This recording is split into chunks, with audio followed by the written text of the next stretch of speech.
Hey folks, Kilt-Man here, Kilt-Man at your services. How are you all? Hope we're all doing very, very well.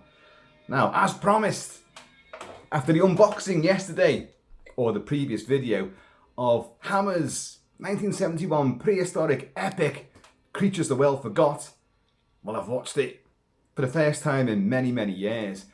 And now here is the full, warts and all, ramshackle, rambling, meandering review of this most neglected and sort of reviled of Hammer's movies. Let's see if we can redress that balance. I did this with The Evil of Frankenstein just couple of weeks ago, and a film which most critics sort of like, they laugh about it. That's one of the rubbish ones, and yet it's really, really good value and a great outing for Frankenstein and a great standalone movie. And lo and behold, I did that video and suddenly everyone's going, oh, do you know what? I love that one as well. It's great, isn't it? I'm not so certain that we can achieve the same sort of, goal with this movie, because it's got such a sort of, there's such a cult hatred for it rather than a cult fandom. It's not one of the loved movies of the studio. But anyway, let's have a look at it. Hammer had done 3 previous prehistoric movies. They had done 1 million years BC, which is a remake of 1 million BC, and with Raquel Welch in a fairy bikini, and John Richardson, and Ray Harryhausen's stop motion, Dynamation, animated dinosaurs. A rip-roaring success, a huge success. And then they followed up with, I think it was Slave Girls. Actually, thinking about it, no, it was When Dinosaurs Ruled the Earth with Victoria Vetri. But at the same time that they'd done that, because the whole painstaking process of putting the stop motion animation together after they'd done the filming was taking so long, they'd actually filmed Slave Girls with Martine Beswick in it, which is great, aka Prehistoric Women. And that, no dinosaurs in that came out quite swiftly. And then they come on to, that's 3, then they come on to this one. Well, our prehistoric movies have proven to be quite a success. But the problem with When Dinosaurs Ruled the Earth, it wasn't Ray Harryhausen doing the stop motion. It was Jim Danforth doing it. And his stuff was of a lower caliber and took longer, much longer to actually achieve. The film was dragging on, which is why they got the other film out in the meantime, Slave Girls. So, but because these films were successful, obviously spearheaded by Raquel Welch in it, and that is a great movie. I've covered 1 million years BC already on the channel extensively, and it's fabulous. It's got everything that you could possibly wish for, and more. But this time around, they started thinking, well, we're going to do another prehistoric one, but we can't have all this labouring over the special effects and the film dragging on for 18 months after filming's finished. Can't be doing that. Can we not just come up with something which is set in that milieu a millennia ago, and just about primitive man and his trials and tribulations, his fight for survival in a hostile environment? Can't we just do that and just don't use the dinosaurs? Well, Columbia Pictures was distributing Hammer stuff at the time, and as we all know, Hammer in the late 60s and the start of the 70s was beginning to wane, and American money was hemorrhaging out of the UK. The film industry was benefiting greatly, especially Hammer. It was benefiting from American financing, but they were just beginning to just leech it all away, because just tax wasn't the same, and their own domesticated movies weren't making as much money, so people were just withdrawing cash. So Hammer found themselves in that horrible position where, look, we need to have a success. We haven't got that much money anymore, but we need to just pin all our hopes on the next big movie. What this tended to do with Hammer was it made them go out in some very experimental and avant-garde new directions. So all of a sudden in the 70s, you would get the likes of Dr. Jekyll and Sister Hyde, Vampire Circus. You would get To the Devil a Daughter, and most of us wish we hadn't. But you get Captain Kronos Vampire Hunter behind me there. And of course, The Legend of the Seven Golden Vampires, which is there. I've covered both those movies extensively as well. But they were pushing boundaries. They were being a bit more adventurous. So they thought, okay, what we're going to do with this one then? We're going to tell it sort of documentary style, this prehistoric movie. We'll tell it semi-real documentary, and we'll be as authentic as we can. Because let's be honest, as everyone knows, man did not coexist with dinosaurs. So let's ditch the dinos and use the money instead to go and find some really awesome locations to shoot in. Which is what they did. Now you've got to remember as well that 1 million years BC and when dinosaurs ruled the earth were filmed on the Canary Islands. And a lot of backplates were used as well, and they look great. These films look great. I think Slave Girls was primarily studio bound, set bound. But for this, they decamped to Namibia, to South Africa, and extensive. In fact, the entire film is shot there, all on location. Oh my God, and it looks incredible. What's his name? Vincent Cox, I think, did was the cinematographer, and he is South African, and he knew how to use that landscape, and it looks majestic. But they ditched the dinosaurs. This was the failing of this movie. Personally, I don't see it as a failing. I see it as a rip-roaring success. And they had more money for this movie than the two ones with the bloody big, all the stop motion animation, all the effects for that, and the budget for that. Well, they had more money for this, but instead of using the money on effects, they used it on going out there, taking the entire cast and crew out there. And it's massively beneficial. So, the story of this movie is, it's just a tribe, a rock tribe. These are dark-haired. That's important now. For the factionalized tribalization of all the characters in this movie, who do not speak a single word of known English. It's all literally, yeah. It is all of that, and it works. It works. No subtitles, none necessary. In 1 million years BC, there's lots of Akira, aga. There's a lot of the same phrases used, but in this, it is just guttural noises.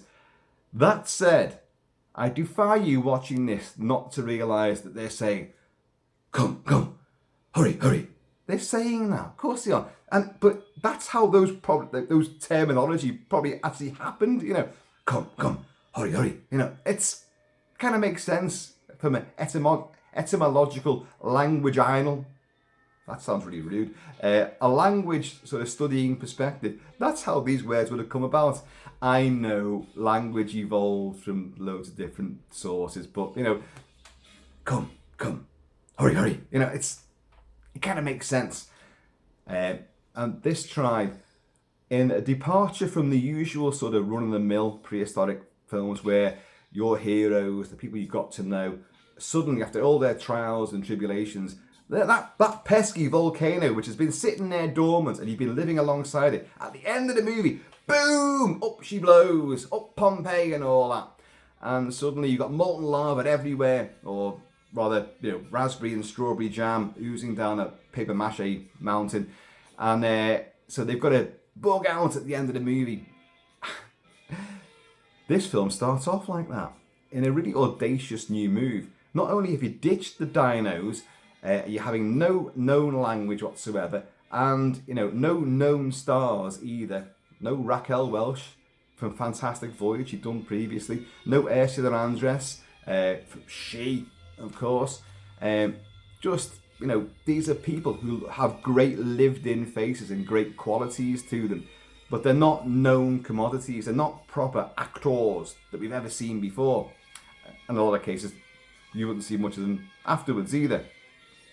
But so it starts off, and you get to know members of the rock tribe who were out on a hunting trip, and they come back with like an oryx. I think it's called an oryx anyway. Some kind of deery antelope thing with them curly horns, and they bring it back to the camp. Everyone's happy.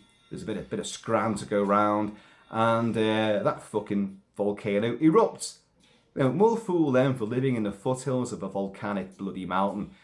Boom!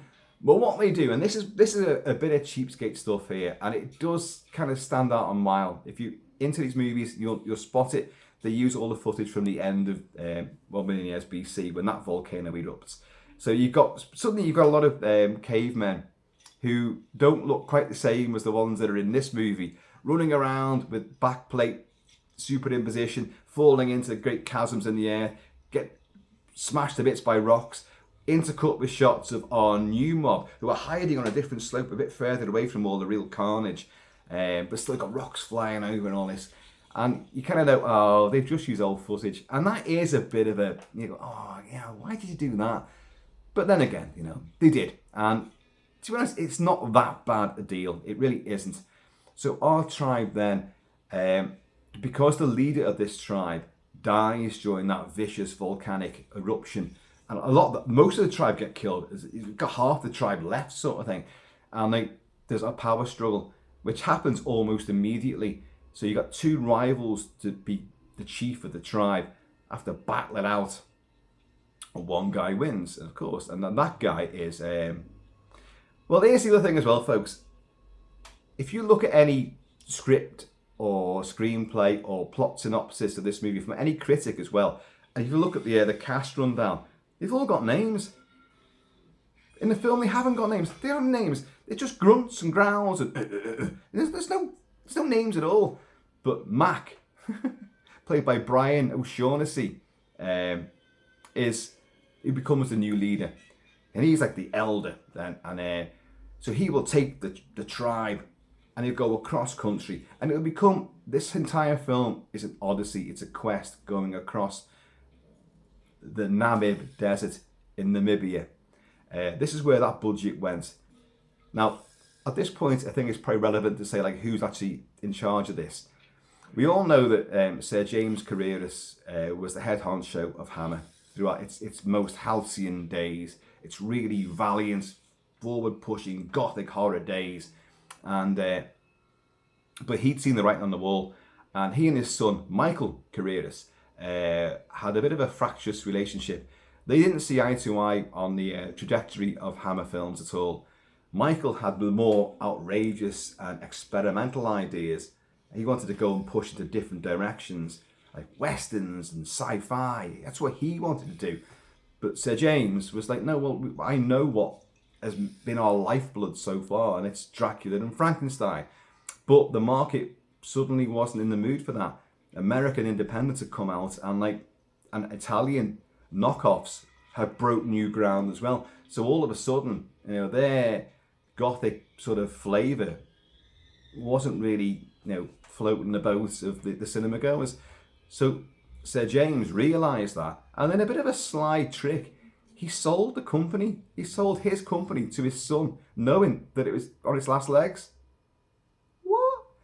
But to his endless credit, Michael Carreras just like, well, fuck that. I'm gonna carry on with what I wanted to do. You've given it to me now, so now I'm in charge, and we're gonna go down this road. And I do genuinely admire him for his guts, his courage, and his sort of avant-garde, forward-thinking nature. He didn't stick with what had been tried and trusted. All the films in the 70s, even if they had vampires, even if they had Frankenstein. Look at Frankenstein, the Monster from Hell. It's awesome. I've gone on about that film at length as well. They're different. They might have some of the old tropes and trappings and the gothic stuff, but they do try and push ahead. And they're a bit gorier, they're a bit more controversial. And I love that about them. But, ultimately, it didn't really work. but that's the way things go. But I've got to give Michael Carreras a real, doff of the cap. If I was wearing a cap on my caveman hair right now, and by the way, all the men in this movie have hair like this. All of them. I haven't done this as a homage to them. I just happen to look like one of them anyway, because I am part Paleolithic, I'm part caveman. I'm not sure what fucking time period this is set in. They're not Neanderthal. They're Paleolithic, one of them. They're not very pale though, because they're in the Namib Desert, aren't they? So they've all got gorgeous tans, and they all do look great. Even the old folks look great in this, because they're weather beaten, but they're lean and they're muscular, and they all look the part. They genuinely do. We'll come on to all the casting later, but the plot then, as I say, they travel out from the volcanic disaster, and they meet another tribe, and these are blonde-haired. These are a blonde tribe, and these are dark-haired, but there's no warring here. They actually make friends quite quickly. I mean, our new leader, Mac, as he's known in the screenplays, Brian O'Shaughnessy, he meets this other guy, this blonde, tousle-headed, sort of urchin, who's got like a bone spearhead with all these barbs on it, and he's transfixed by that. How did you got that? And like, how's your hair different? And then he looks around, there's mutual sort of distrust. But our blonde guy, he's a friendly fella, and he's like, no, he smiles. The first smile we see in the movie, one of the few fucking smiles we see in the movie, and welcomes them in. And our older leader from the dark-haired tribe sees that the kids, the little infants, are playing with the blonde infants, and they're all putting flowers and feathers in each other's hair. So you can see he's thinking, we're not killing each other. Well, that's a start, isn't it? So that night, this is the very swift. What you'll find in this movie, and it does cover it as well. I mean, another one of these big words, anthropology-wise, anthropomorphically, in history, these integrations and the things that we see them developing would have taken millennia to have worked out. But in the course of a generation in this movie, you kind of get all these things. So integration and different weapons technology and different sort of cultures are interbled, and I like this. I like that we put it in there. But that very night, to celebrate the coming together of these two great tribes, the dark hairs and the fair hairs, they swap wives, or they present a blonde woman to our dark-haired chieftain, and the blonde guy gets one of their dark-haired girls, which actually incurs the wrath, because this is a couple. It's a young couple that you've seen in the movie together, both the dark-hairs and the bloke and the girl. But on the dark-haired tribe, you have, and this is the best character in the movie, and she is truly astonishingly wonderful, played by Rosalie Crutchley. She's known as Old Crone. If you look on the cast list, it's Old. She hasn't got a name. It's just Old Crone, and she is their shaman, their witch doctor, their black magician, and she's good. She is great. And even though she's called Old Crone, and I think she was about 50 years old when she played this, maybe slightly younger. But then again, back in those days, that would be old age, living in these horrible, grueling environments and harsh times. So she's lived to the ripe old age of 50, but she looks amazing. Now, I'm going to say right now, and I can back this up as well, I thought she looked quite attractive in a bizarre way. She looks simian. The way that they've done her makeup and her big mad hair, that hair there, in fact, that mask, which is from Legend of the Seven Golden Vampires, she looks like that, but without the mask and the fangs. But the hair's like that. But there's something about her that is attractive. Now, I listened to the commentary track by author and critic Kim Newman, who I love and adore, who's with Sean Hogan, I think it is. But Kim does all the talking. And he actually says, I've got to say, even though she's the Old Crone, I find her quite bizarrely attractive. And you do. She's skimpily attired, just like everybody else. And, she's acquitting herself. The thing about this movie, folks, is that everyone's wearing next to nothing. And they're traipsing across not only sand dunes and rocks, but waterfalls and huge, almost vertical, not quite waterfalls, but rivers running down the sides of mountains. And they're climbing up all this harsh rocks and shrubbery and really horrible terrain, and they're in next to nothing, barefoot most of the time. And even the old folks and the kids are doing all this, and it shows. You feel it. There's no concessions to let's put a little almost invisible fairy sandals on them to protect their tootsies. No. In fact, I'll come on to a little thing I spotted in this movie about a genuine injury, which I saw take place. Remind me to come on to that, because you know me, I'll forget. But, so you've got this witch. Now, she's in control of the tribe. She's the one who's pulling all the strings. She's the one who's in charge. Everyone looks to her. She will carve up animals and throw scraps of meat to all the rest of the tribe. She'll do potions and lotions. She'll conduct spells. She'll do cave drawings. She's got a witch stick, whatever you want to call it, full of feathers and fur and all sorts. And it rattles when she shakes it and all this. And she's got all bones and she foresees things. And she's great. Rosie Crutchley was in many, many movies and lots of TV shows. She tended to play austere, almost sinister, raven-headed matriarchs and housekeepers and just people in sort of female powers of authority. And she's always painted as quite severe and nasty and almost satanic in most things. And well, this is no real difference, but it's the character. She's a cave woman, for God's sake, with bedraggled hair. It looks just like that, to be honest. But she's amazing. She governs everything, and her sort of simian look. There's not much makeup involved. It's the way that her face is configured and the way she stares and looks all the time. And they have done something to her nose, but she looks like one of those apes where it's got the long nose, and I can't think what they're called, but it looks like one of them anyway. Kilt-Man, didn't you just say you thought she was attractive? Yeah, I know, and go figure, but she does. I can't explain it. It must be the Cro-Magnon man in me.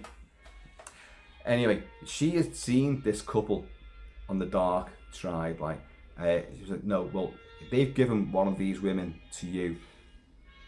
A big sacrifice for us to honour what you've done and to bring us together. We're gonna give that girl to him, the blonde-haired chieftain. So they do in a big ritual.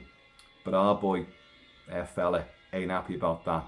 So what did they go and do? They go and peg him out like that on a rock. He's like, ah! And obviously, this blonde guy, this blonde bimbo, has taken her to bed that night. But our boy manages to break his bonds, which have ripped through his wrist, break his bonds and get out. And he manages to rescue her. But the blonde guy wakes up and he's seen this. So the next day, our witchy poo finds it. The dark-haired girl's gone. Where's the prisoner? There's his bonds covered in blood. Sniffs them. That way, So off they go, and to their horror, they find that both these two lovers are on either side of a high rock edifice. They're obviously chained or tied to it, and I think the idea is that they've been flayed, but you don't really see it too well. But they are both just drenched in blood, and other members of the tribe collapse in horror at the sight. You don't see much of it at all, but clearly something very nasty has took place. So now our leader and some of the assimilated blonde tribe, right, we've had it here. Off we go. We're still making the march. Where's that witch again? You go with their shaker. That way. Right, we go that way. And off they go. So this film becomes this odyssey.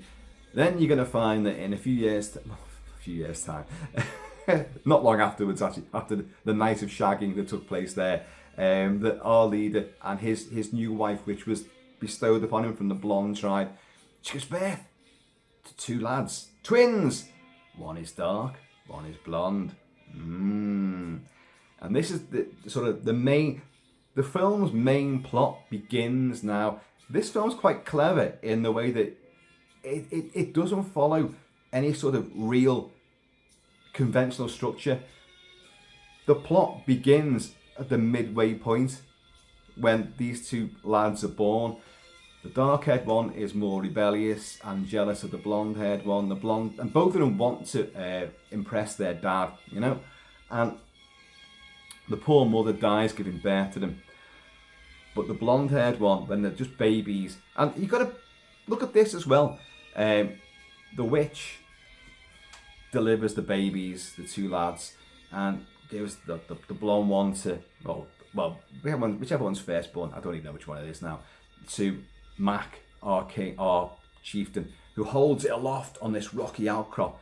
Lion King, anyone? Yes, yes. And the other coincidence with the Lion King is that our main heroine, who we haven't met yet, is called Nala. Well, she doesn't get called it in the movie, but in the scripts and all this cast of things, she's Nala. Is it Nala? Let me have a little look. Yeah, Nala. Isn't Nala the name of Simba's girlfriend in The Lion King? So you got this, the circle of life and all that, and Nala's the same character name. Somebody ripping somebody off here. And I don't think it was Hammer ripping off Disney, do you? So, these two kids are born, like, and the mother's died, and, you know, distress and all that, what have you. But the witch demands a ritual to, you know, these are going to be the new chieftains of the tribe, so we've got to bring them into the fold. So she has this ritual, and it's beautiful, outcropping a rock, and with the moons in the distance and all that, and there's a big tree there. And I think what she does, or it doesn't look convincing, she puts like a cut on the blonde-haired one there. Now it looks like she just smeared like sort of red, you know, animal dye across him like that in a mark. But later on, you see he has got a scar there in the exact same place. She has cut him. Then she goes to cut the dark-haired one, but interrupting it before that can happen, a bolt of lightning hits the fucking tree. Tree bursts into flames. So she doesn't actually manage to put the mark on him. So he's been neglected in that respect. But what happens just over the way? One of the women who's also been goosed by another member of the tribe, the blonde tribe, gives birth to a girl, and the girl will grow up to be Marsha Fox. Is it Marsha Fox? Let me have a little look. I'm sorry, folks. I've got to make these notes. Marsha Fox, yeah, and she's known as the mute girl. How anyone could be called mute in this? Because, you know, she just does the same things anyone else does, and looks around. No one says anything, you know, and she seems. How could you tell? But anyway, Marsha Fox plays her now, and so you've got the twins, Cain and Abel, Thor and Loki, and many other of these sibling rivalry, you know, dynastic sort of sagas is now about to take place. It's who's going to become champion and leader of this tribe. But you've got this girl who's the same age as them, who's born not of the same mother, not the same father. So there could be a potential love interest there. Right, so then you get this setup where these two lads are trying to impress the dad. But it cuts straight from this lightning and the flames and the mark on the blonde one's chest, just here, just around about there, to them when they're about sort of like, I don't know, 10, 11 years old, and the blonde one is sitting in a tree and he's touching them, and there's definitely a scar there. So that's why I'm saying that she must have cut them. Anyway, there's some kind of little anteater type thing at the bottom of the tree, and he's got like a noose on a big stick, and he catches it, jumps down, but lets it go. As it runs off, like, because the dark-haired one is obviously, these two are vying for the dad's love and all that, and power. But one's cunning and compassionate, and one is just devious and a bit of a bastard. Can you guess which one's which? The fair-haired one is fair by nature. The dark-haired one is dark-hearted as well. So, and their names are Tumac and Rule. Rule's the dark-haired one, and Tumac's the fair-haired one. But names is for tombstones, baby. Names don't matter in this movie. They're not ever said. So don't get hung up on the names of this and the characters. But he fucking spears it when he just runs it, just kills it. And then we get to meet the girl that was born, the mute girl, and she lovely she is. But he picks up, it's like not an anteater, it's like a porcupine type thing. It's got spines on it. He starts stabbing her in the back with it. Like, what the fuck's that about? So, but the blonde one comes in and tries to save her, and they start scrapping and rolling around. So this sort of rivalry's been set up. Then we cut ahead a little bit more in time, and we've got the dark-haired one's got his bow and arrow, and there's, I don't know, an oryx or something there, like another deer type thing. Oh no, I think they're no, I'm not sure what they are. They're animals anyway. And he's about to fire, but the blonde one walks up out of sight from him and crunches some twigs, alerting the animals. So off they go. And he's like, oh, you bastard, like.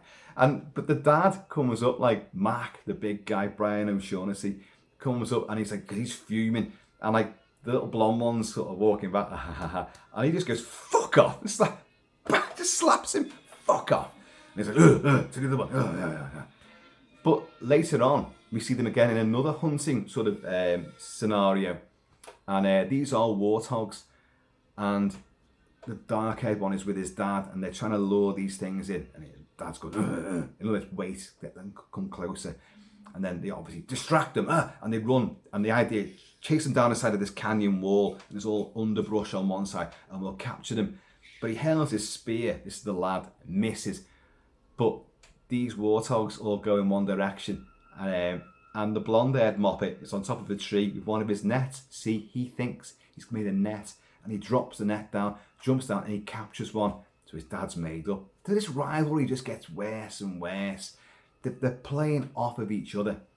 And it's all going to... They will get older.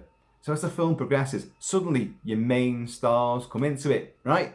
And your main star, the blonde-haired one, is Tumac, is played by Tony Bonner, who is I think he's South African, or is he Australian? He was in the TV show Skippy anyway, so he was in Skippy the Bush Kangaroo for a gazillion and one episodes, and became like a bit of a sort of minor TV celebrity. But he plays the blonde-haired one as a grown man, still with ultra platinum golden blonde hair, and then the other guy, Rule, the dark-haired one, he's played by Robert John. Is it Robert John? I think it's Robert John. Robert John, yeah. Now, I like him. Robert John didn't do a lot after this. I don't think he did a lot before it either. He was bit part players in a few other things, but now this is the thing about Robert John. God, he does not remind me of the actor Paddy Considine, but Paddy Considine from Dead Man's Shoes, the Shane Meadows movie. Only he's got long hair, dark hair, obviously, but his face, he looks like a cross between Paddy Considine and the actor Jim Dale, the comedy actor Jim Dale. If you can imagine such a thing, that's him, and I love him. But he's still a twat. So these two are still obviously, always arguing with each other, always getting in, each other's way. But that other girl, the mute girl, she's gorgeous, and Mrs. Marcia Fox, and she is absolutely gorgeous. Folks, you will notice I've not mentioned the main star, the main flagship appeal of this movie. I've not mentioned her yet because she hasn't come into it yet, and won't do for a little while to come. And what happens is, like, this other mute girl is getting to know the witch. The witch is still there. Rosalie Crutchley as the old crone is still, doing all the forsaking and forsoothing and omens and all this kind of stuff, looking after the tribe. She looks a bit older now. Her hair's even more sort of white and wizened, but she looks amazing still, and still looks very simmy at the same time. I really should see a psychiatrist about this. I should do. Something wrong with me.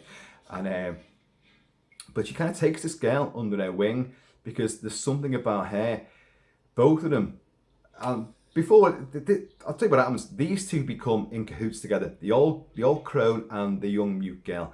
They both are witches. They both have the powers of foresight. They have psychic abilities. They're able to use incantations and use healing powers, and they can foresee what's going to happen. And they work together, and it's brilliant. They both become the shaman or shawomen of the tribe, and they're wonderful.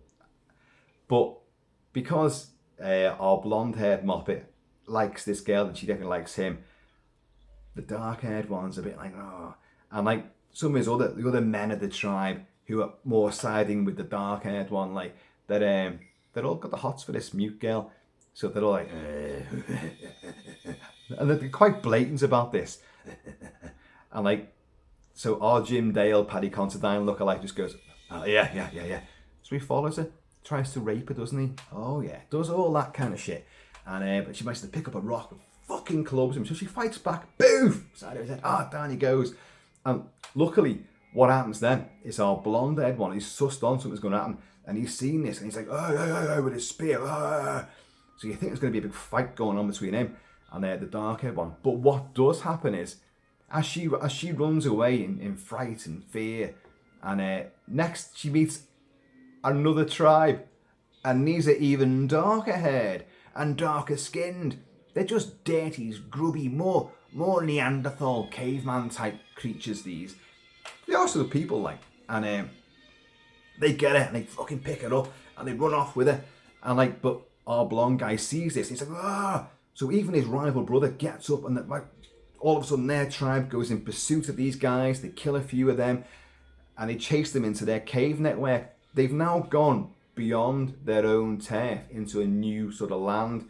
But they go into this cave network. Genuine caves. This film, folks, all real locations, and spectacular they are too. We will talk more about all that. And so they get in there, massive big fight, loads of people getting speared and knifed and all that kind of stuff, like lots of beatings and killings going on. But the girl is getting away into the cave network, and Tumac, our blonde guy, is trying to find the guy that nicked, who's the chieftain of this tribe, and they incur the wrath of one of the few creatures actually in this movie. It's called Creatures of the Forgotten World. I actually forgot it was called then. Is it called that? Creatures the World Forgot. Oh my god. Creatures the World Forgot. A film with no dinosaurs, but it does have creatures. It has oryx, it has anteaters, it has warthogs, porcupines, a boa constrictor. I think there's some kind of prairie dog type thing as well at the start, and it has a man in a bear suit.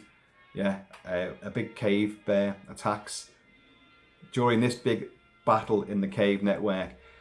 A big man in a big bear suit lumbers in and has a big tussle with the chieftain of this cave tribe, and it looks awful, folks. It does. It is pretty shoddy, to be honest. But and somehow or other, it manages to gore and rip up this guy.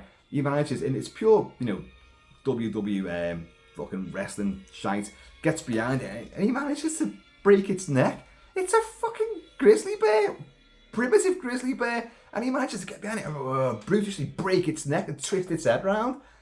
But he's still been done in. So our boys get up there and like, and fucking stab him to bits as well.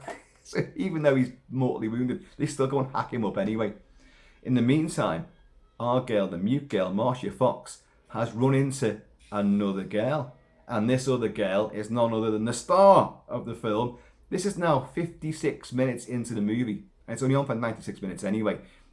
So almost an hour into the film, we get introduced finally to the big poster glamour queen, scream queen that the Hammer had put out a competition to try and find the scream queen, glamour goddess of Hammer for the 70s, and a big competition was run. But Michael Carreras had already seen publicity shots of a Playboy shoot of Miss Norway, Julie Ege. Now, in my previous video, I think I said I've always called her Julie Ege, and then I realised I don't think I've ever heard anyone actually say her name out loud. So is it pronounced Edge, or is it, what is it? So I went online and I saw some other people doing documentaries, and they called it Ege or Ege. So, that must be it then. No. It's well, okay, right. I wrote down this. These are all the variations of Julie Ege's name. Like Julie Ege, Ege, Ege, Ege, and Edge. Kim Newman himself on the commentary track, he calls it Edge, but he always puts a caveat and says like Julie Ege and Ege to give it the Norwegian. Alright, so I'm still none the wiser, but I'm going to call it Edge because she has the edge. And she's blonde, but they put a big, massively super talented brunette wig upon her, and she is a statuesque beauty. she would go on to be in Up Pompeii. She'd go on to be in Every Home Should Have One. I think she'd done that with Marty Feldman before this, Every Home Should Have One. And she would be in Legend of Seven Gold Vampires. Again, this. So, up with Peter Cushing. But the cast and crew all say that she was dead standoffish during the making of this movie. That she'd retire to bed early, wouldn't join in with the rest of the cast and crew. But you've got to remember that she had actually just given birth, only just prior to this making this movie. So she was knackered. And again, like everyone else, she's very physical in the role of not wearing a great deal. Now, she meets Marcia Fox in the cave system, and the two of them go at it right away. Big cat fight, and they're throwing each other around. Our blonde moppet comes in there, and he's trying to save the mute girl, and he kicks, Nala, or rather, the dark. What's she called? What's her other name? She's just called the girl. Cast listing wise, she's just called the girl, or in some versions, Nala. And this is the Julie Ege character. So he boots her to one side, and her hair comes away, and their eyes meet. And even though he's just kicked her in the ribs, and you can clearly see something's there. So he saves his girl that he knows, and I think you're meant to get the idea that them, our heroes, and the survivors of this tribe have kind of sort of made their peace and had a bit of a night together. I don't know, drinking each other's the blood of all the dead bodies. I don't know, but Julie Ege finds the dead body of her fella. So she's lost someone in that skirmish. But the next day, again, you've got another assimilation. You've got some of these guys. You've got the tribe we've got now are the hybrid of the dark-haired tribe and the blonde-haired tribe, the fair ones. So you've got societies full of assimilation. They're doing this in the movie, and it's a nice plot development. And so they move off again, and then we get another hunting trip, and they've still got the dad. Remember, these two brothers are still rivals for the dad's favour and also leadership of the tribe. But the dad goes out on another hunting mission, and although we'd seen at the start of the movie the hunting and dispatching of an oryx, we'd also seen the death of one of their tribe in the opening sequence, which is just superb. It's not nice if you don't like animal cruelty, and I don't. And it does appear that animals which had died, with their bodies were used, and in the animal ripping up and eating sequences, of which there are. And but after the killing of this oryx at the start, another one comes out of nowhere and fucking gets one of these guys right at the start of this movie. And in a great little moment, the men run over to him and he's dead. So quickly they rip, these bone necklaces. It's a huge point in the movie, is taking the necklaces off people who've died and passing them on. They take them off him, and but they dig a grave and they put his body in there and they cover it over. But the way they put his body in the grave is how they found primitive bodies, in the fetal position. Not like as we do, where they're all just rigid, straight, upright. Well, not upright, but you know what I mean. Lying there, straight. But they're all crouched up, and that's how bodies have been found. So Michael Carreras, when they were doing the location shooting and scouting, they went to a lot of museums of natural history in South Africa, and he was so impressed by and smitten by it that he said, well, we're not having dinosaurs, we're going to make this movie the most authentic we can. So what real man, primitive man, went through, that's how we're going to do it. That's going to be our selling point. Come on to all how this backfired, of course. But so a lot of artifacts that you're seeing as well, that these women are using, the witches are using, they're real ancient artifacts and relics that have been dug up and found, and they're allowed to use them. So you see this quite a lot, and it really lends a real sense of authenticity and realism to an action adventure survival odyssey. But it's great. I think it's wonderful. So in that sequence, they bury him the way that bodies were found, and they erect a sort of makeshift twigs and rocks around it, and twigs forming a little roof canopy over it. It's a ceremonial ritual, you know, for someone that they've loved and lost. But as they walk off, you see one of these prairie dogs coming in, like, and it starts walking around, it's sniffing. So the cycle of life, it's going to rip up that grave and eat the body that's in there. Of course it is. I'm actually surprised they didn't take that body back, the human body back, and eat that themselves as well. Because, you know, meat's a bit of a scarcity in this sort of, this realm, this environment. And they're always hungry. So, anyway, so you got another oryx hunting sequence, and our boy, Brian O'Shaughnessy, who's now much older, and he hasn't took another wife, apparently, after the one died giving birth to his twin sons. And he gets gored by one of these. Fuck me, you want to see this sequence? Jesus Christ. You see, now, I can't tell if that's a stuntman or a dummy that's erected on those great big, you know, fucking vicious, huge horns that it's got. And it's skewered. And then you see a body tumble off, like hit the deck, and then he's lying there. It's all ripped up, and it looks pretty good. But if you watch that sequence, if that's a dummy, it looks great, because any person that was on it, whether stuntman or real, is going to be crunched up on these, but again, in that fetal position, kind of symmetry there. The body that was killed by one of these ends up in a grave in a fetal position. The body that's skewered and impaled on these antlers, these horns, is actually in a fetal position as well. But when it gets thrown off, oh, it's horrible. So the dad dies. Back at the camp, the dad dies. Well, who's going to take over the tribe now then?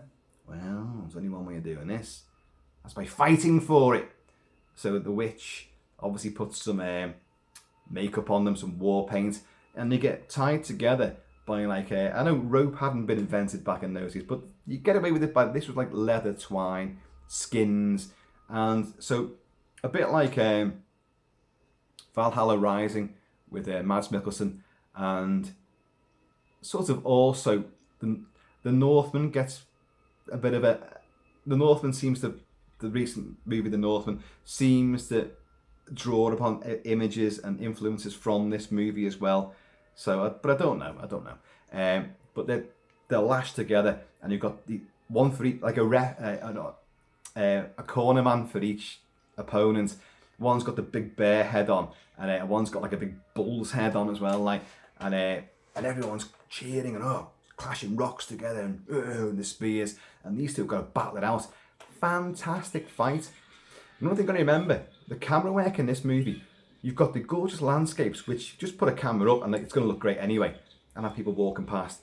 But it goes from like these long, elaborate shots to complex handheld camera, and a lot of like Sergio Leone style zoom ins and out, and it looks great, and it cuts from one to the other. So in fight sequences, you're hearing a fight sequence right now. This is the soundtrack I'm playing right now. And it's pugilistic and violent and guttural and, you know, enraged. Lots of people getting flipped over. Lots of punches and kicks and slams to the head. And like, this fight's brutal. And it ends with our blonde lad winning.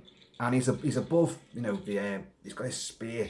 And like, they look at the witch. What's the witch going to do? She goes, you know, spits. So he spits as well. And he plunges the spear down into flesh. And we see our boy, our Jim Dale, Paddy Considine lookalike, the dark-haired one. He goes, "Ah!" And then the blonde one walks off. And he's got of course, now he's with Julie Ege now. So they're together. So our poor mute girl, which always loved him, she's now kind of cast adrift. Because he's gone off with the dark-haired one now. Because after that big night of, they killed the cave bear and all that, she's come over to him, to the blonde-haired one, and they've obviously, you know, done the deed that night. Despite the amount of nudity in this movie and the amount of attempted rapes, there's not actually much sex. In fact, there's hardly any sex in it at all. And even all the nudity, it's just people it's like just watching a nature documentary, a tribe in the jungle or whatever. There's no sexualized element to it, apart from the couple of attempted rape sequences. And even then, there's no nudity in those sequences either. So, but she's now with our boy, the blonde lad. But he walks off and leaves his brother, who's not dead, because all he's done, he's plunged the spear into his thigh. So all the rest of them sort of follow our blonde guy, because he's now the leader of the tribe. You know, he's now took command. And but interestingly, the old crone, as she walks past this poor bastard on the deck, she goes, spits on him as well. You're like, bloody hell, you know, he's done everything you've said. I know he's a bit of a swine, like, but and a would-be rapist, but he's also, you know, he's gone through the motions. He's trying to become leader of the tribe. Doesn't need everyone to spit on him. It's not his fault his brother didn't kill him. He was lying there waiting for the death blow, but his brother didn't do it. Almost like, you know, like, no, I'm fair, I'm compassionate, but I'm also going to let you live with the shame of having lost. So it's kind of yin and yang, isn't it? And has he done him a favour? No, not really. He should have fucking killed him, because what happens next is worse. So Blonde Moppet and Julie Ege come back to the village, and we now see in the distance they've actually got a herd of goats. So once again, evolution is there. Now whether this herd, you don't see them using it, you don't see them harvesting, you don't see them killing these goats and eating them. You don't see the cycle that they've got there, but just literally 10 feet away from all their tented encampments. And there's another evolution. They're using tents, not living in caves or hovels or hollows in the ground or in the shelter of rocks on a cliff face like they were at the start. They've got tents made out of skins, animal skins and hides, so that they're evolving into a nomadic tribe that can take their homes with them or erect new homes wherever they go. And of course they're using fire. We see all that. We see them finding water as well in a great little moment. The dad, who's now deceased, Brian O'Shaughnessy, he digs in the ground and he gets a big hollow wooden, like a bamboo tube, slams it in the ground, and then gets another one. And they're all gathered around with a little pot underneath this one. And what he's doing, he's sucking water up from under the ground into his mouth and then letting it dribble out to fill the bowl so they can all drink water. And it's just like, wow. I'm not sure if that's actually what happened, but you know, there is a way of doing it. You know, it genuinely does work. So, you know, and it probably is a very ancient way of doing it. So they've got this herd of goats there. So you're thinking, well, they've got tented areas now, mobile homes, literally, and they've got a food source, which they're obviously cultivating. So, wow, they're off moving with the times, aren't they? But Blonde Lad is like, I don't give a fuck anymore. I'm going to leave my tribe out of here. So he burns down their tent, and off he goes, and takes most of them with him. The guy with the big bear head takes it off, like, thinks about it, yeah, I'm going with you. And they're heading off to pastures new. Now, in the meantime, some of the guys who are still like on the side of the dark-haired one have picked him up, like took a spear out of his leg, and he limps after. He wants revenge now, doesn't he? Now, if you look at this scene, it's a curious little moment here, which I clocked. When our bad boy gets back and discovers the burnt-out remnants of this tent, if you look in the background, there's a couple of little lads who can be no more than 3 or 4. And one of them's got a bow and arrow, and I clocked it, you know, because if you know my videos, you know that I fairly recently acquired a traditional Old English longbow, and I've been using it a lot, and I'm fucking good with it now, I'll be honest. But this little lad's playing with a bow and arrow. No, it's a real bow and arrow, and I thought, that's health and safety. Jesus, you know, that he could, he could shoot that arrow, hit anyone. Now, if you look, it cuts to like the bad boy looking at the remnants, and like, whoa, and he's got his rage. That lad's walked up behind him, and he fires. He shoots the arrow, and the arrow. But luckily, he just goes, because he's dead young, doesn't know what he's doing. He just goes, and he just goes, whoop, like that. That could easily have gone in someone's back or in someone's head. You know, I spot things like this, and I spotted someone else as well. But come on to that. So they go after him, and our boys now find another new realm with there's a bit more vegetation on the ground, and you can hear the sound of running water. And they find there's a waterfall and a nice lagoon. They go for a bit of a swim, and everything's lovely. But in the meantime, they sort of spread up the side of this mountain. They've all been playing about in this fountain, this pool, and what's her face, Nala, Julie Ege goes to fill up the water gourds or canteens, whatever you want to call them, filling it with water. And but another one, a dark-haired one again, that's on our blonde tribal chieftain's team has got the hots for Julie Ege, and he makes a play for her, and he tries to rape her. You know, it's another rape takes place, almost rape, and blonde boy comes back just in time, but he doesn't kill this guy. Again, he's the fair one, isn't he? He's the compassionate one. Hang on a second. So all he does, he just grabs this guy's spear and just goes, fuck off, and throws it into the lagoon. And fuck off and go and get that. Hardly a punishment, but off the guy goes. But the guy's not happy. So I'm not sure he's meant to have banished him or whatever, like. But anyway, this guy then lags behind. So all that move off, and this guy's hiding behind some rocks as the bad brother and his henchmen come, limping up the path. Comes out, and it's a bit of a square off, and then this again, rapists obviously stick together, and he's like, in other words, you know, your bastard brother, the blonde one, he's up there, come that way, and this guy's okay, fine, yeah, well, lead on, and as this guy turns around to lead off, pulls out a knife, stabs him in the back, guts him, oh, that's it, down you go, right, let's go and get these bastards. So off they go.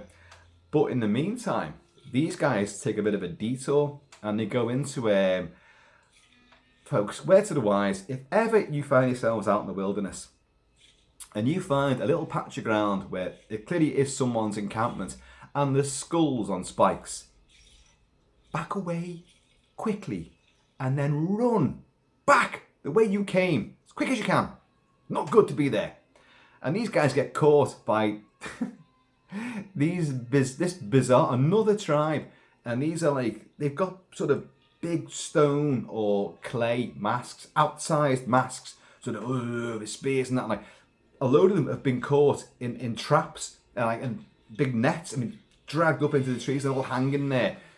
A load have been skewered by spears dropped from out the trees. So like it's bedlam. And then so they're captured. So the dark-haired lad and his men are caught now by these crazy, weird-headed, you know, tribal bizarrities, these monsters. And what they do, they cut them aside, and even if you don't see it, you know what they're doing. They're gouging the eyes out of these guys, and they get two of these lads like that, and they're like, don't kill them. They're like, there's all blood pouring from their eyes. They're like, like this. And then they go and get the dark-haired one, the brother, and they're about to do him. Just in the nick of time, the blonde-haired guy comes back, and as the dark-haired one's about to be eye gouged, they chuck a knife to him, and he catches it, fucking slices up these guys. Another big battle. This film has tons and tons of battles and fighting and skirmishing, and they're all good. They're all great stuff. And so they turn the tables. The dark-haired one frees his mates from the net, stringing them up, and it just lay waste to all these guys. And the big sort of the chieftain of this tribe, who's got a sort of big grey, almost black mask, which is this huge stone face type things like Zardoz. And he clubs through that, boosh! It's a good shot. Cracks it open, and the guy's like, there's all blood on his hands. And it's just a normal, well, I mean, you know it is, but to them, they could have been monsters. It's just a normal man underneath, but with all like ash and weird sort of war paint on. And so they've defeated these guys now. Now we enter into the finale of the movie. Because during all of this, you've got like, I should say that the mute witch girl, she's been following this, so she's actually around here as well, and she's witnessing all this kind of stuff going on. And she has visions, and if the dark-haired one gets someone gets a knife thrust to the leg, and she feels it, she looks down, and like every time they feel a physical injury, she feels it too, and she's got the gift of foresight as well and everything. So there's a very sort of magical, supernatural angle to this, which I totally appreciate. And it seems to fit as well, because it's very tribal, it's very pagan, there's rituals and there's magic in their world. Even like just making fire is a magical event. So, you understand why they would revere people that have this kind of gift, and they put a lot of stock in it as well. So, anyway, even he's just been saved by his blonde-haired brother, and who didn't kill him when he had the chance. He's now been saved by him. he still sees the chance, him and his mates, to go and nick, the dark-haired girl. Oh, blonde, isn't it a pain? That's why you need to have names. So they Rule and his buddies nick Nala away from Tumac. There you go. See, now you know exactly who I'm talking about. The blonde-haired one, the dark-haired one, the dark-haired girl. It is annoying, I know. But and they drag it up this location. This is in the what's it called? The Durab National Park. And this is not a waterfall. This is a huge, very steep cliff face with a fast-running river coming down it. But they're climbing up either side of it, and they're dragging Julie Ege up there. And again, as I've been saying to you, in the commentary track you'll hear them talk about this, but it's blatantly obvious to anybody who's watching this. They're barefoot. They're on rocks, some smooth, some alongside fast-moving water currents, which will sweep you down to your death. And you see it in the film as well. And there's no way on earth, even Tom Cruise with all of his heroics and stuff, like, you're not going to catch him running barefoot along this little landscape. You won't see him doing it. It's fucking Tom Cruise run. Mind you, that sand could be very hot, so you'd all be running that fast, to be honest, and keeping your feet up in the air. But no one these days is going to go through the hell that these actors went through just to make it look convincing. And it looks convincing because it is convincing, because it's real. It's like Cornel Wilde in The Naked Prey, a film I mentioned only recently as well, which this film seems to have a lot in common with. Cornel Wilde's early 60s movie is one of the most brutal and savage and relentless action movies ever put on celluloid. He's in deepest Africa.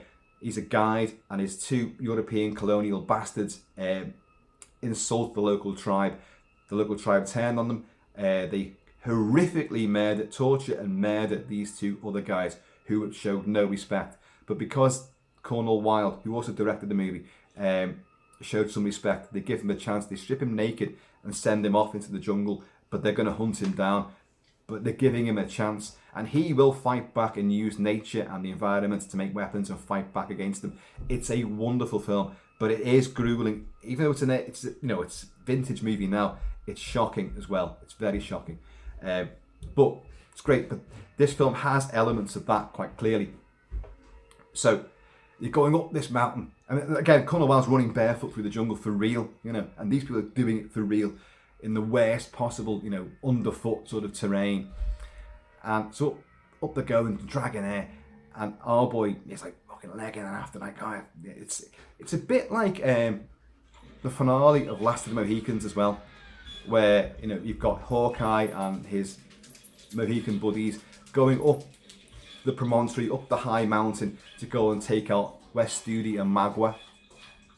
Husky Dog has just come back in from a big quest of her own, slurping water there. Her tail will be flicking past, distracting us, but if this is the wildlife I have to put up with. And but it's very reminiscent of that. This is the big action-packed finale. So lots more fighting takes place on this almost sort of vertical sort of landscape. People are hitting the water and being hurtled down like a big sort of fun fair ride, a theme park ride, helter-skelter down this high sort of log flume thing right into the water. More fighting takes place. Our boy and this other guy end up in the water. He manages to slice him up, body floats off, blood fills the lagoon. Great shot as well. He then goes up after the surviving members of the dark-haired ones, men, kills them, goes after this other guy. In the meantime, you've got the mute girl is on the other side with an older guy from their tribe. Sadly, he takes a tumble, goes into the fast-flowing stream, ends up cast down the rocks to his death.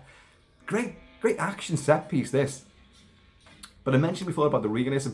If you look at this film, there's a shot where what's his name, Robert John, who is the dark-haired one, is swinging Julie Ege around to try and drag her. They're on this. It's like that. It's like that, folks. And these are harsh slabs of rock, but you've got this fast-flowing river. Coming. It's the death trap. He swings around, and Julie Ege stumbles. You look at the scene. She's in pain. She reacts to a pain, and you see her foot, because the way the camera's positioned, you see her foot come up and she's cut her foot wide open. That, folks, I'll put money on it. That's real. Why would you have had, just for a split second shot, you're going to do, oh, I'm going to put blood on that. She's reacted to a real bad cut on her foot as she's jarred her foot on the rocks, and it's cut her foot wide open. You look at it, it's there. I testify that that is real. And so it just shows you what these people are going through. And that was real, me trying to find the bottle of whiskey, and I couldn't find it then. Cheers, y'all.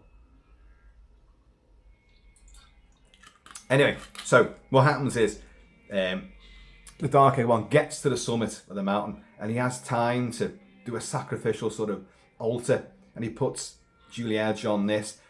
But he's had a lot of time to do this because he's erected. She's tied between stakes on this stone slab at the summit of this fucking huge mountain. And there's a snake involved in it too. There's a boa constrictor. Straight out of Tarzan. Straight out of Sword and the Sorcerer as well. We'll come on to that as well. But in the meantime, our boy gets up there and a massive battle ensues right on the cliff's edge. What's his name again? The guy who filmed this? Oh, I forgot his name. Cinematographer. Oh God, where is it? Vincent Cox. Vincent Cox. Sorry, folks. I forgot his name. Vincent Cox. They're on this hugely high mountain overlooking vast plateaus. And here's the other thing as well. Meadowland. See, I've said about the evolution of them. They're travelling and suddenly they go from living in rocks to living under tents, hide skin tents and wigwams, and different weaponry they've got there, and assimilation of tribes and making a new culture, well, more cultured society, possibly having animals, livestock of their own to feed on, but continually moving, and they're moving out of the arid desert plains and the rocky, barrenness and desolation, and they find, because what you're seeing at the end of this movie is these are vast meadowlands, the prairie lands, and so it's arable land. They could farm this, So it's great. The stepping stones are all there. They're not like, you don't get hit over the head with this. You just see it with your own eyes, and if you're paying attention, you go, oh yeah, I can see what that's happening there. That's brilliant. Big fight on this cliff top. Camera's there. Vincent Cox's camera is there, capturing all this majestic vista. These guys are on the edge of a fucking mountain. I'm not gonna possibly overstate this enough. There's no green screen. That's not a studio set. They're there. Let alone, how would you get a camera crew up there and all the technicians and people involved in this up as fuck? It can't be easy. There's no roads on this thing. It's the top of a fucking mountain. And you got the two main stars are battling there now on the edge, throwing each other around, fighting. They're right on the edge. It's breathtaking stuff. I kid you not. For a film that is despised and literally forgotten, this has got so much value to it, so much authenticity, whether it's just the depiction of man's harsh reality of life back in that bygone time, but the actors on these real landscapes wearing real, not much, and fighting and rolling around. Hardly any stuntmen involved. It's them doing all of this, running across rocks and through streams and across horrible, twigs and tundra and all this kind of savannah type, stuff. Just massively combined two climate regions there, tundra and savannah. But it's that kind of world, folks. It's got everything thrown into the mix. All this, and it's endlessly, horrible and, grueling environments. And they're going through it, for Christ's sake. But this fight, oh, Jesus. Now, at the end, this boa constrictor has wrapped itself around it while their hero is fighting the bad guy. This reminds me of The Sword and the Sorcerer, where Talon, Lee Horsley, a film that I've bigged up many, many times, done a massive review on it. I love that movie to bits. He's fighting with the evil wizard at the end of it, down in the catacombs beneath the castle. And what's her name? Bella? Oh, I forgot her name. But the heroine of the piece in Sword and the Sorcerer, she's been wrapped up by a huge boa constrictor, which is getting very, very frisky in certain areas. And so it's very similar. She's stricken with her dilemma while our hero is having a big fucking bladed fight with the evil. And has got to quickly save the day, kill this, save her. Only he does save her, but the bad guy comes back again at the last minute, and he's got our hero, and he's about to like come down with a killing blow, and then suddenly, he gets stabbed in the back, and a rather alarmingly wooden dummy, I know, I'm sorry to have to say this, but it is, goes over the edge of the cliff, and it sails down, but it's just completely immobile, spinning around. Or actually, I don't think it's not even spinning. It just goes like a torpedo, just dropping like that. And who's killed him? It's the mute girl that he tried to rape. Yes, it's her, Marcia Fox. She has stabbed in the back the bad boy, which our hero couldn't seem to do when he had every chance and opportunity. Didn't do it. And and here's another weird thing as well. She saved them, right? He's the good guy, and she loved him, but he's going off with Julie Ege, and the two of them, he's killed the snake and off the girl, but they're looking back at her with a curious mixture of, distrust and like, bitch. What? A look of contempt. She's just saved him. She saved them. She's done the best thing. What? And it's not. She has just killed his brother, but he was about to kill you. For God's sake, but it is a curious, and I like it because it's so ambiguous. What are their emotions towards her at this stage? Is it I don't know. It's crazy. It leaves you thinking, wow, that's odd, wasn't it? They look over the edge of the cliff, and sadly, even though he should have fallen literally thousands of feet to his death, he's only about 100 feet below. I don't know, but the body crunched up and drenched in gore. It looks, ooh, Christ, he's not going to get up from that one. Because he has been hit with rocks before. He's fallen off cliffs before in other fights. And even this one, before he took the big plunge, he got knocked off the edge. And you think, is he gone? No, he's just about 4 or 5 feet below. And again, he's hit his head on a rock, but he's got up again to fight again, And but this time, you ain't going to get up on this one. Think Galt from First Blood coming out the helicopter. And when Rambo goes and finds his body, and pulls him up like that and glares at his nemesis in the face, and Galt's head, Jack Starrett who played him, his head's all smashed in on one side, and you go, ooh, God, no. But that's like this body, his entire body's all crunched up. Oh, God. Then the film will end with an enigmatic shot, which you've seen. This is like another parallel. You've had a shot earlier of the witch girl sort of looking up into the sky, with this ascending musical cluster of notes, looking up into the big blue sky, and denoting passage of time and also a connection with the environment, with the natural world, with the spirit world. And they do it at the end of this as well. And it's Marcia Fox, the mute girl, who's also a witch, just looks up into this achingly hot blue sky, just looks up like that, and the camera pans up.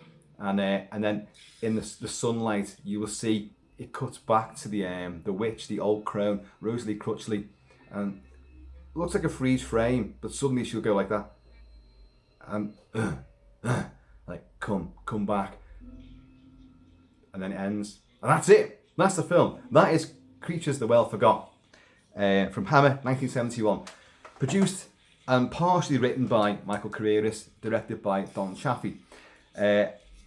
I love this movie. The rest of the world and most Hammer fanatics write it off and pour nothing but scorn upon it. Critics, film essayists liberally bash this. You've got no right to. It's actually a very, very well made movie. It's a bizarre film. The lack of language, is off-putting to some people. The lack of dinosaurs is a lamentable... It says more about you. If you don't like this film because there's no dinosaurs in it, that says more about you. It's like you're saying, I hate Halloween 3 because there's no Michael Myers. There was never meant to be a fucking Michael Myers in it. It's not a Michael Myers movie. And it's all the better for it. I love that movie. It's like saying, I can't stand Bride of Dracula, one of Hammer's best movies, because there's no Dracula actually in it. And there isn't. But, it does get name dropped though. But, yes, marketing and mistitling a product. Yeah. Now that, you can't blame the film for that. That's the people that have made the movie and how they put it out there. Now, Hammer fans know that Hammer worked, especially in the latter phases of their dynasty. They would come up with titles and poster art without the film actually existing. And they'd shape a film. Like, famously, after this, it was meant to be Zeppelin versus pterodactyls. The poster art existed, and another one, When the Earth Cracked Open. These films never got made, but these titles and this poster art depicted ideas that they had for movies. Here's the dog. 1 second, folks, 1 second. She's wrapped up in her harness after her big long odyssey. I must take that off her, because it's like a straight jacket. Come here. There you go, there you go. The dog is unleashed. So they had these ideas. Now, Creatures the Well Forgot, that is a title that they had sitting there.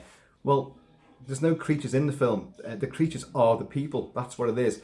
But you can understand, and I totally sympathise with audiences at the time that thought, oh, it's another Hammer prehistoric movie with dinosaurs and Ray Harryhausen and hopefully not that Jim Danforth and his effects, which are not as good. But they didn't get that. No dinosaurs, no nothing. This film depicts the real life harshness of existing in that ancient realm, where every single day, every minute is a struggle. The entire world is against you. Everything, nature, all the wildlife, your own brethren. You can't trust anything or anyone. You've got no idea where your next meal's coming from. The very ground beneath your feet is volcanic, and it'll rip your feet to shreds. It's burning hot. You can't trust anybody. You know, you got to sleep with one eye open. You know, it's just, it depicts that perfectly well. It's acted brilliantly as well by a bunch of people that you don't know. Julie Ege doesn't come into it till, as I say, 56 minutes, and she is not the owner of this movie at all. If any girl owns this film, well, it's Rosalie Crutchley as the old crone. She dominates it. She's fabulous, absolutely fabulous. But other than her, it's Marsha Fox as the mute girl. She has possibly more screen time than Julie Ege. In fact, she does have more screen time than Julie Ege. And Ege doesn't do a great deal, to be perfectly honest. Marsha Fox does loads. She gets herself involved in loads of things. And she saves the day. She saves everybody at the end of it, like so. But the scenery is majestic, spectacular. The music, okay, let's go on to the music. I've been playing it all throughout this. Mario Nashimbeam, I think is how it's pronounced. I have to think about that. This film's got two names, which there's different pronunciations. Julie Ege, for one thing, and Mario. I used to call him Nassimbeam, but my good friend David Hookvale, I've mentioned him a few times. He's actually on this video. He's actually on this release from Powerhouse Indicator, which I unboxed yesterday. This new limited edition Blu-ray of Creatures the Well Forgot.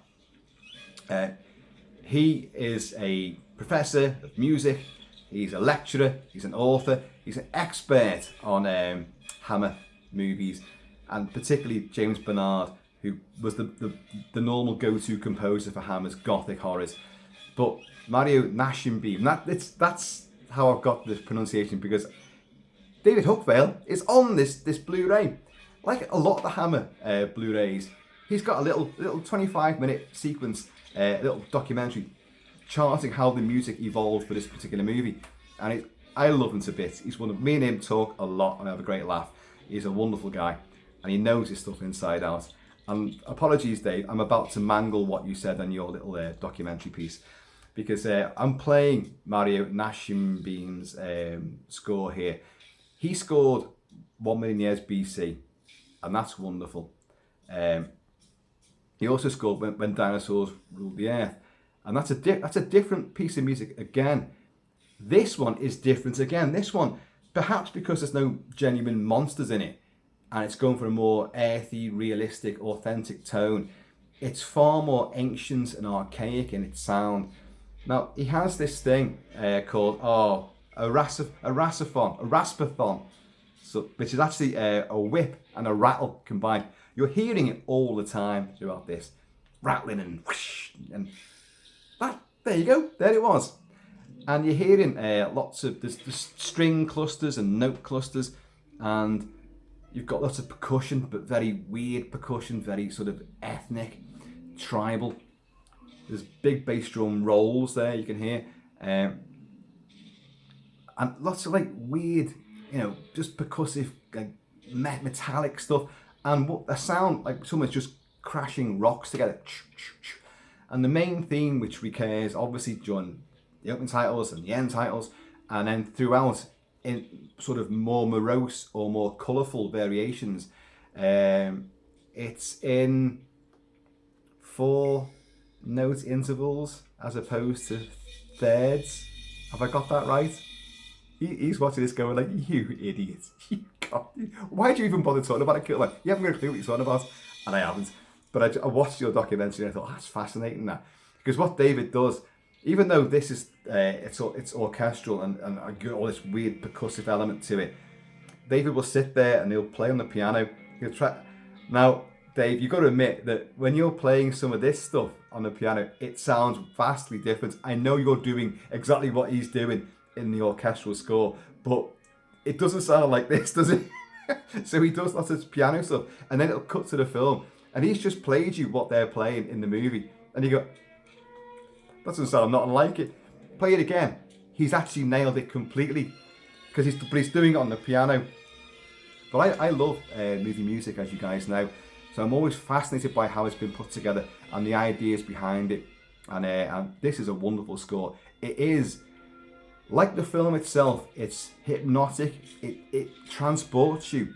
It's not your normal. It's not Rambo. It's not Jerry Goldsmith. It's not full of themes and melody and recognizable motifs. It's a soundscape which has been created for a film which is a pictorial guide, a sort of a filmic, cinematic vision of life, a snapshot of life back then. Even though it's got a plot, it's not a plot that most people are going to go, I'm on his side. Why has he done that? I can't trust. These guys, where'd they go? Oh, what happened to them? Are they still with the? Oh, I don't get it. Because no one's telling you. No one's telling you what's happening. There's no script that they're working off. No dialogue. So you've got to sit there and just let it wash over you. Me personally, I've got no issues whatsoever with this movie. I think it's fabulous. I love 1 million years BC. I like when dinosaurs ruled the earth. I've got a lot of fondness for slave girls. I do think that's good fun. Martine Beswick just chews the whole thing up, and she's wonderful. But 1 million years BC, yeah, okay, it's got the dinosaurs, but it's got Raquel Welch, and it flows more pleasantly. It's kind of more exciting. This is far more primal and genuinely nastier. It's more aggressive, but I love it though. It has got an addictive quality. I watched it twice. Watched it once, watched it again. Then I watched it with the commentary track on it, which is great. It's well worth listening to. You've also got on this disc, you've got some other little short films that director Don Chaffee had done. And what else have you got on it? You've got, oh God, Jonathan Rigby, who's another Hammer historian, does a piece on it. You've got Rachel McBride discusses Julie Ege. Although if you watch her little thing, she's like, I know when I do my videos, if I suddenly move the camera and I'm closer, I don't know where to put my eyes. But Rachel, I think her name's Rachel McBride, I think it is anyway. She delivers a great, fascinating piece, but her problem is that she's looking down there because she's clearly reading off an entire script that she's got there, and she never once looks up at you. And on a sort of documentary thing on a disc, I don't think that should be done. I think that's kind of awkward and a bit unprofessional, but it delivers the goods. That's the main thing. So for fans of this movie, all three of us, because I do know two other guys that like this, so oh, and David Hookvale as well. Let's bring him in. So that's a few of us at least. That's a mini tribe, and but for fans, there's enough here to satisfy you. Plus, you've got a great big booklet on it as well with essays and stuff. and a little feature on the censor. This is interesting as well. For a film that actually has a fair bit of blood, snot and violence and a bit of nudity, it didn't really incur the wrath of John Trevelyan, the British censor at the time. And of course their ongoing sparring, Hammer and the censors, is legendary. But they wanted, believe it or not, they wanted an A certificate, which is a PG, an A certificate, so everyone could see it. What? Are you kidding me? And they expected cuts, and they would have to have made cuts.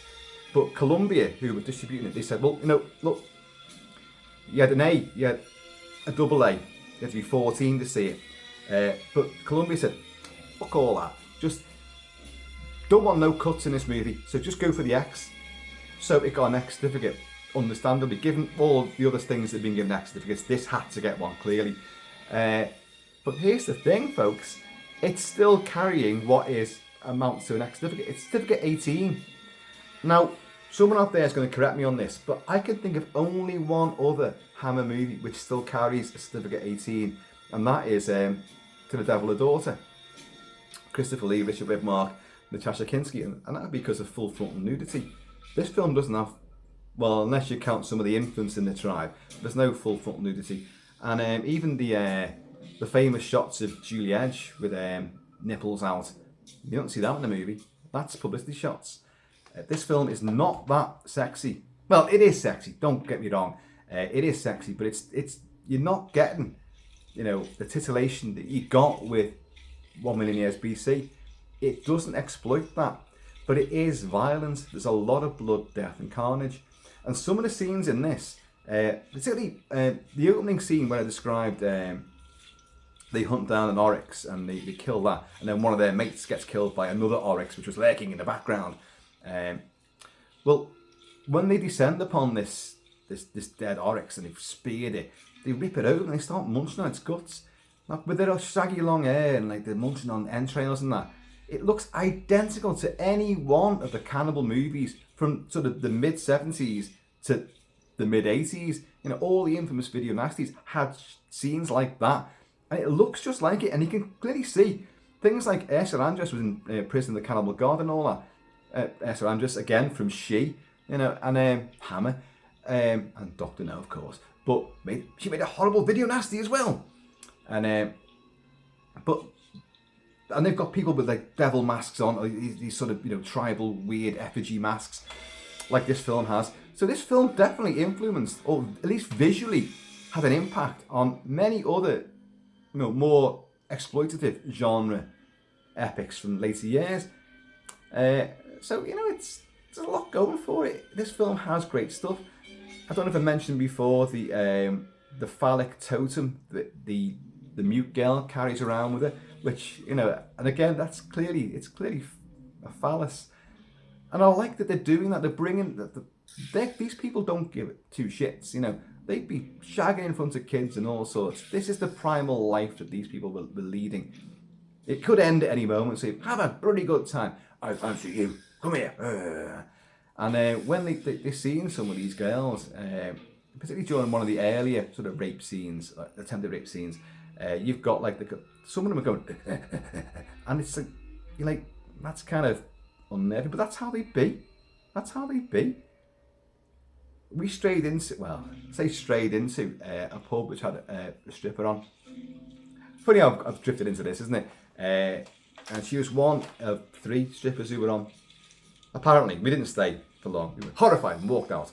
But we did stand and watch. And but I looked around this would be back when I don't know, about 18 at the time, but there were fellas who were stood all around, and it was I feared for her safety, because I thought it just takes one of these guys to leap in there and the rest will just follow.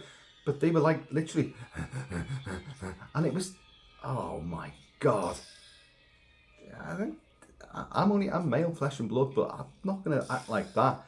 And it was horrible to behold. And but you've seen that in this movie, but that is, again, that's real. That's how these people would be, So people who knock this film because it's got no dinosaurs, it's boring. It is anything but boring. There is action all the time.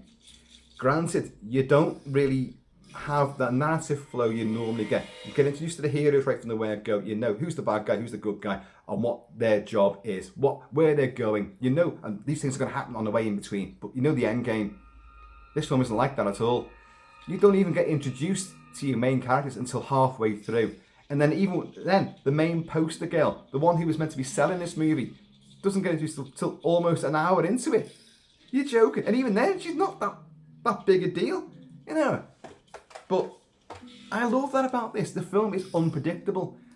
It's not playing by any of the rules. It's doing its own thing. And I love that about Hammer in this particular period. I've said this throughout this video, and I've said it many times before. They were more experimental, they were more brave, more adventurous, and they tried new ground. Granted, it didn't work. It did not work for them. If only Captain Kronos had really caught on, that we'd still be getting, there'd still be franchise entries in that series right now. There'd be reboots, remakes, there'd be all sorts. That is a kick-ass fucking idea, and that really needs to take off again. Someone needs to revisit that, get it going. But even the likes of Dr. Jekyll and Sister Hyde, the Hands of the Ripper, they were all slants on stuff that you knew. Frankenstein from the Monster from Hell, it takes it in a different, bold and new direction, even more unsettling and frightening and gorier, you know, and it's just great stuff. But sadly, you know, the death knell had already rung for Hammer, and it didn't really matter what they did. And a lot of their ideas for like Zeppelin versus pterodactyls. Sorry. Obviously need some more of this, don't I? A lot of those ideas for further prehistoric movies, which there weren't any after this, because this obviously it tanked pretty badly. All those ideas then bled into Amicus and their Doug McClure stuff. The people time forgot. Hang on, what is it now? The Land That Time Forgot, Warlords of Atlantis, all that malarkey with men in big rubber monster suits and all that, like, but enjoyable films. And one day I might have a look at them, just for fun, have a little look at them. I mean, people would say like, oh well, Kilt-Man, if you're going to review, you know, Creatures the Well Forgot, then that is just for fun, isn't it? Well, no, it's not. I think this film's very, very well made, very enjoyable, very provocative, full of ideas, full of visual splendour. It's a gorgeous looking film. It's violent, it's visceral, it's gritty. I think it's wonderful. And I don't know how anyone can sit there and say, oh, I was not entertained by that, it's boring. It is not boring. I said it tanked. It had a great opening weekend. But sadly, what happened? Word of mouth got round. There's no fucking dinosaurs in this. Everybody expected dinosaurs. That's what killed it off. No dinosaurs. So people then, oh, I'm not going to watch it then. So opening weekend was great. That was it. Finito. After that, just flopped big time. So any other prehistoric movies that Hammer were going to do, weren't going to happen. That was it. And Columbia, you know, uprooted and gone back. So that was it. But folks, I recommend this movie. And I know a lot of you are going to go, no, I've seen it. I remembered it. I don't need to watch it again. Fine. My job is not to persuade you. My job is just to tell you what I thought of it. And I thought it was great. I'd seen it before. I remember, I didn't remember a lot of it. The guys in the stone masks, I completely forgot about them. And I knew there was a fair bit of blood, snot and lots of fighting. And I knew there was no dinosaurs. But I don't recall ever hating it. But watching it now, years later, I could watch it again right now. I genuinely had a great time with it. I had a ball with it. And I do not regret buying this. And I massively recommend it. If you're fans of Hammer, it belongs in your collection anyway. If you're fans of outdoorsy action adventures, survivalist dramas, this is essential. This is absolutely essential. It's actually one of the classics when it comes to that. Because it offers so much in the way of accuracy and authenticity to how someone would actually try to survive throughout this environment. And then it throws into the mix this sibling drama as well. But the drama and the fighting and the actions and reactions are all very, very genuine again. And then you've got the witch, and you throw in all this little supernatural angle, which still works because they were very ritualistic and they had their own belief systems. You know, so it's all there. There's even cave paintings, and they're using like oils and different sort of colours and dyes to make patterns. Where the initial dark-haired tribe and the blonde-haired tribe assimilate, they're drawing pictographs together, and it's just, you're watching. This should be in schools. You know, this is how primitive man existed. Put this on. It works perfectly, you know. But lava didn't quite look like that, you know, like strawberry jam. But exploding polystyrene rocks. So you've got that, you know. It's a bit jarring seeing footage thrown in from an earlier movie because it does look different, but it's certainly no deal breaker. The vast majority of this movie is totally in your face, totally real, and as I said about the risks these actors are taking, holy shit, you know, it's tremendous. Folks, what's it called again? Creatures the Well Forgot. Why have I got a problem with that title all of a sudden? I'm big in this film and I keep forgetting what it's called. Maybe that's the curse this film has. It's like, it's the film that everyone forgot. It's the Hammer film that Hammer even forgot about. You know, it's great. It's wonderful. Just wish they'd call it something else. Cheers, y'all. Don Chaffee went on to... He didn't do any more sort of action movies like this. He went on to much more family adventures. Did he do Pete's Dragon? Something like that. He did something like that anyway. And other sort of family dramas, more fun and fantasy. It's almost like, I've had enough of these friggin' arid deserts, and I can't take much more of these fairy bikinis, you know. They don't half chafe, he said. That's a direct quote, I believe. Right, folks, I have been on with Shabby Kilt-Man. Please keep it Celtic, keep it Celtic. And I'm going to see you all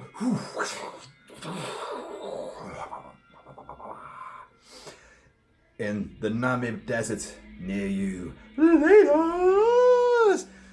Dinosaurs, schminosaurs, who fucking needs them, eh?